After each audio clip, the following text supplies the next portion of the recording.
Well, another splendid day ahead, beautiful weather, the team's warming up, and of course it could go either way. I think Yorkshire's starting as slight favourites in this one, but opponents Hampshire have had their moments in the game. Remember, Abbott got 7 wickets yesterday. I suppose the start with the bat for Yorkshire.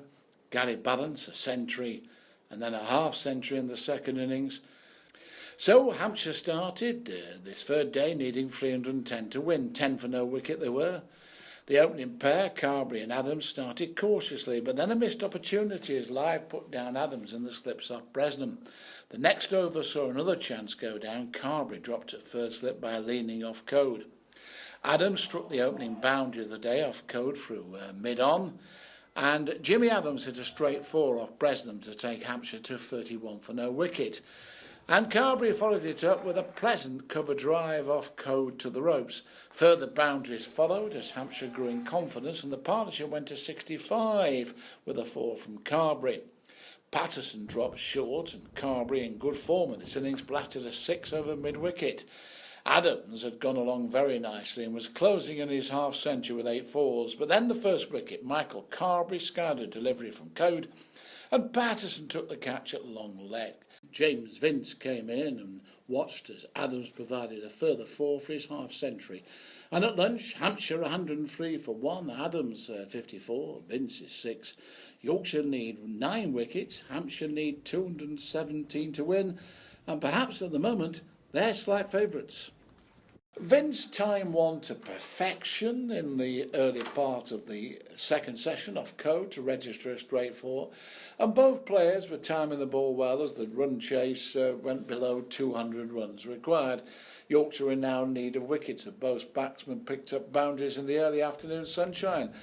Vince rocked onto a short delivery and hit the ball away for a mid-wicket for a 4. And Adams was now playing the anchor role, but then he perished. LBW to Rafiq for 72, a very timely wicket for Yorkshire. Russo, the overseas Kolpak player, got underway with a 4 down to fine leg off Rafiq. He then edged towards first slip, and Bresnham was not far away from taking a catch off Patterson, but the ball did not carry. Yorkshire, with Rafiq and Patterson bowling impressively for a time, started to stifle the scoring. Vince then departed, caught and bowled by Ben Code for 44. What a great game young Code is having.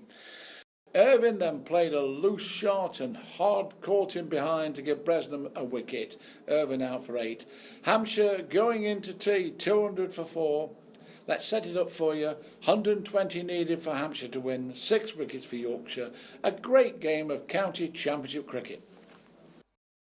And so to a dramatic final session on the third day.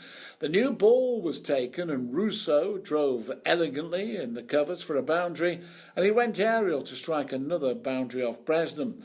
Code was hit for back-to-back 4s by Dawson as Hampshire accelerated well at 252 for 4. Then a breakthrough as Russo played a loose shot and was caught behind by Hod to give Bresnham a wicket. Now the tension was really building. Dawson eased it with a leg side 4 off the Bresnham.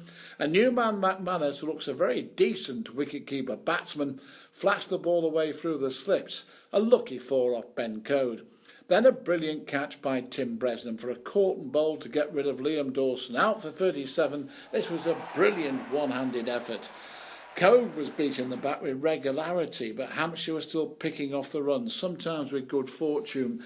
But to their credit, a good partnership came together. McManus and Berg played solidly, sensibly, to steer Hampshire home with an array of fine shots. They rattled up a 50-run-plus partnership, and at the end, Berg hit a straight 6 off Code to win the game. A Hampshire win by 4 wickets, still some good points to take from for Yorkshire. Code was excellent, taking 8 wickets in the game. Bresnham, of course, 7, and the superb batting of the skipper, Gary Balance. But it was a shock defeat, and that the Tykes will now hope to make it up against Warwickshire starting on Good Friday.